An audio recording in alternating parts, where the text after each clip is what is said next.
Hey everyone, I'm Joe and today I'm going to be doing a book review of Before Mars by Emma Newman. This is being published by Gollancz and it is being published on April the 19th, 2018, which is a few days after this video goes live. This is the third book in the series called Planetfall. The first book is indeed called Planetfall, which I own and have read and really enjoyed. The second book is called After Atlas. I have not read After Atlas, which is interesting because this book does make a few references to the second book. However, you can read this, and indeed I have, without any major problems because from what I can tell, this only references a few things, frankly, that you can find if you read the synopsis from After Atlas. So don't be worried that you'll spoil the second book because I've read this now and the second book is quite safe. And indeed, I will be reading it as fast as I can get hold of it because I am really getting into this world and the ideas that Emma Newman has created, which are frankly fantastic. So, this is a science fiction psychological thriller. It is the third book in this world, and this book is unsurprisingly set on Mars. And I will talk about the plot first of all. Now, the main character is a woman called Anna Kuprin. By trade, she is a geologist, and by hobbies and interests, she is an artist.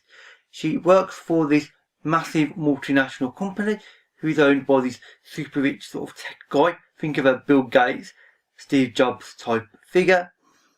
And basically, through the course of an event, which I'm not going to bother explaining, I mean, you'll find it in the book, he realises that she is indeed an artist, and his other half also likes her artwork, and he basically sort of manipulates her into travelling to Mars, officially in the role of a geologist, although frankly it's more of the case that he wants to be the first and only man in the world to have a painting actually painted on another world. So that's frankly, it's more of an ego thing than anything else for him personally. Anyway, off Anna goes. And the book starts when she wakes up on the surface of Mars. She's in the landing pod. She wakes up, talks to the base psychologist who welcomes her in. She finds it a bit strange, but that's fine. Goes in, everything appears okay. She goes to her bedroom and she finds a rather strange note which is painted in her own particular art style, so nobody can affect it because obviously art styles are unique to every person, like it's more so than a signature actually. And this warns her to not trust the base psychologist, which is a bit strange because she already felt a bit uneasy around her anyway. This makes her very suspicious. Anyway, she just thinks maybe this is just sort of her general paranoia and her general sort of fears of being on this other planet talking, so she sort of tries to sort of quash that a bit. However, one day when she's out outside the actual base on the surface of Mars, on her spacesuit, she finds a footprint somewhere where, according to the base computer, none of them have ever been. And indeed, the footprint doesn't match any of them. So it is very strange, and she knows that something is going wrong, but something is up in some manner, and she wants to find out what it is. And yeah, the plot goes from there basically, because anything else, and I would this spoilers. So, as previously stated, this is a deeply psychological book. It is focused around Anna, although obviously her interactions with your crew members and their psychology and their motivations for doing things are also explored, although obviously not as much as Anna because the focus is on her. And the focus being on her is rather interesting because she has her own demons, as do we all, and she's trying to sort of, we're not get rid of them. I mean, ultimately, you can never get rid of all your demons. Some of them you can put aside, but you'll always have some. And indeed, Anna is trying to do that. She has left behind on Earth her husband and her young daughter.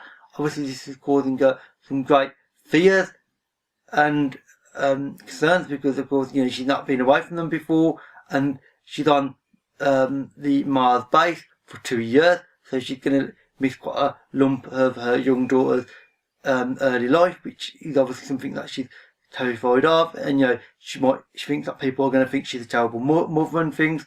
So there's peer pressure there as well, and this creates a really deep-seated psychological fear and some sort of neuroses which are understandable.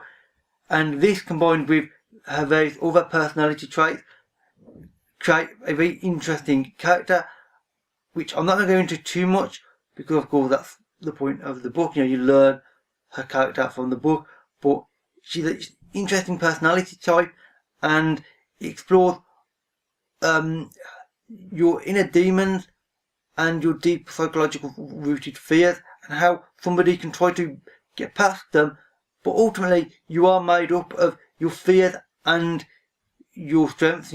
Strengths and weaknesses are part of all of us, and there is no different, and it's a case of getting past those fears and learning them. Anna believes that she's flawed, as do frankly most of us, and she explores this, and indeed makes the reader explore their own fears and their own flaws and indeed strengths. And this is what I thought was interesting, because it really makes you question yourself in some ways and what type of person you are. This creates some interesting tensions, and it really makes you as the reader think. And I liked the book and indeed loved the book for this reading, because very few books manage to make you question yourself in this exact way. They don't manage this, and Before Mars really does. It creates that introspection that a lot of books don't manage, and I love it for that reason, if nothing else, and really, there is many other reasons to love this book. The setting is also extremely interesting, being obviously on Mars and Mars Base 1, as you kind of thinking of it. And I'm not going to say too much about the setting, but it is science fiction, of course, but the book is more than just the setting. Obviously it is psychological more than the setting. The setting happens to make it more powerful, because of course this being on Mars, it is isolated. You have to use technology and quite a lot of it to get back to Earth. So this is a case of they are there, they have to deal with whatever comes then and there. They can't avoid it, they can't delay it. You just have to deal with it now.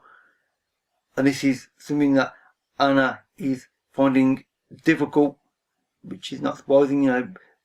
Everybody tries to put certain things aside from time to time, but on Mars, none of the characters can. You have to deal with it. And this creates a rather interesting dynamic between her and the other characters as well. So, overall, this is a really interesting science fiction book. It is deeply psychological. It has interesting sort of thriller elements. It has suspense. It makes you feel very introspective and makes you doubt yourself in certain ways. And overall, I just thought this book was simply fantastic. It has interesting ideas, good solid writing, a good way of thinking about the psychology of the characters, which is obviously extremely important, and that's one of the primary focuses of the book. And overall, I would recommend this to science fiction fans, and science fiction fans who like a heavy psychological aspect, which personally for me, I think that was what science fiction does best. It asks psychological questions with a science fiction slant. Yeah, that's this book in a nutshell, and it does it really well. Anyway, with that said, that is it for this review. If you have read this early, as I have done, or you want to read this in the future, then please leave a comment and we can have a conversation. All my other social media links can be found in the description box below, as they always are. And with that said, that is it for this video. So thank you for watching, and I'll see you another day. Bye for now.